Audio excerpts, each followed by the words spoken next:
अस्सलाम वालेकुम, Sophia Malik podcast में खुशामदीद। सजाओ महफिल जाना उदासी रक्स करती है, नहीं वो अब रुखे ताबा उदासी रक्स करती है। अपनी आंखों में कहीं ना कहीं कुछ उदासी है आपके।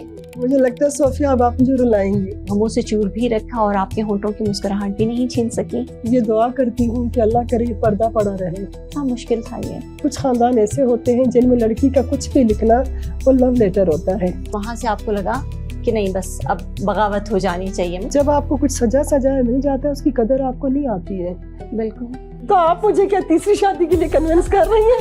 ये नहीं होगा सोफिया। जब ये शायरी वाला सिलसिला शुरू हुआ तो घर में कोई एतराज नहीं उठा। वो दिन था मैंने प्यार के खाने से उस बंदे का नाम खारिज कर दिया। तो उन्होंने एक पेपर मेरी तरफ फेंका गुस्से से, ये किसकी नज़्म है?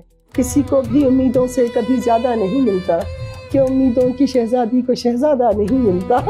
जिंदगी की जो तलखी है, जो कड़वाहटें हैं, उन्हें आपने घूंट घूंट अपने अंदर उतार लिया है। इस मोहब्बत में मैं कुर्बान हूँ, लेकिन बस हो गई है मेरी, बस हो गई है।